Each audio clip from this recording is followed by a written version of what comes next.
سلام عرض می‌کنم خدمت تمام دوستان عزیز خودم. دوستان امروز می‌خواستم در مورد دستگاه فانوک اوتی یه پست براتون بزنم. این دستگاه اگر قسمت اپراتیوشو می‌خواستم بهتون بگم. دستگاه رو وقتی روشن می‌کنیم اول باید امرجنسی آزاد کنیم و استارت می‌زنیم که دستگاه بیاد بالا. این دستگاه چون انکودرش اینکریمنتال هست باید رفرنس بشه محورها، یعنی اول محورها رو رفرنس میکنم، بعدا تارت رفرنس میشه و ماشین روشن میشه. ما برای رفرنس کردن میریم تو قسمت با این سلکتور میریم قسمت زیرو ریترن، قسمت رفرنسمون و محور زد رو اول رفرنس میکنیم، بعد محور ایکس رو رفرنس میکنیم. وقتی دو تا محور رفرنس شد میریم قسمت تارت رو، این قسمت تارت هست، کلید تارت رو میزنیم و تارت رو هم رفرنس میکنیم. حالا بریم سراغ بقیه کلیدهای دستگاه. وقتی دستگاه روشن کردیم این قسمت اسپیندلمون هست که فید اسپیندل از 50% تا 120% تغییر میکنه و این قسمت هم که آب صابونمون هست که به صورت دستی عمل میکنه. اگه خواستیم به صورت دستی عمل کنه این کلیدا بالا پایین میکنه. برای استنظامش هم اگه خواستیم مثلا قطره از رو ببندیم یا از داخل ببندیم ما باید با این دکمه تغییر بدیم که مشخص کرد با این فلش که فلش از داخل هست یعنی از رو بسته میشه قطعه کار، وقتی پایین باشه قطعه کار و فلش رو به بالا باشه از داخل بسته میشه.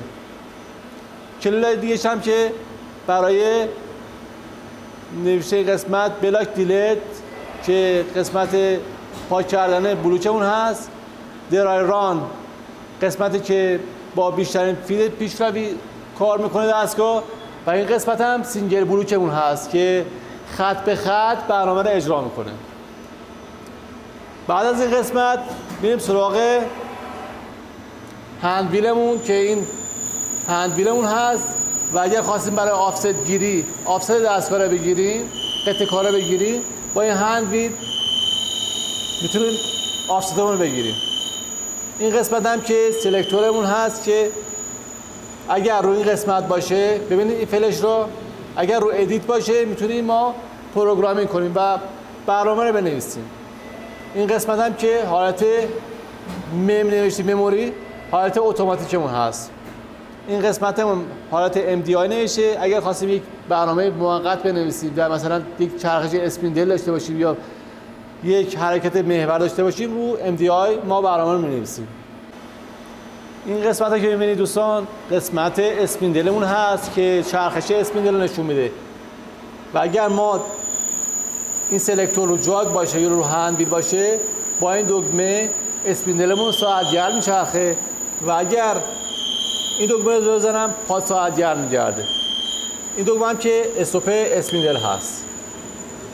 این قسمت که می‌بینید قسمت فیدمون هست و سلکتور فیدمون هست و فیدمون رو کنترل میکنه، یعنی سرعت پیشروی رو با این سلکتور از 0% تا 150% فیدمون تغییر میکنه. این قسمت هم که قسمت هندویلمون هست، از 1 میکرون، 10 میکرون و 100 میکرون هندویلمون تغییر میکنه و میتونیم ما از هندویل استفاده کنیم. توی این قسمت هم که قسمت جاک هست، اگر رو جاک باشه به صورت دستی میتونیم محورها رو حرکت بدیم و موقعیت محورها رو تغییر بدیم. این قسمت هم داریم که قسمت رپید هست و همون حرکت خرگوشی هست که با بیشترین سرعت پیشروی محورها حرکت میکنه.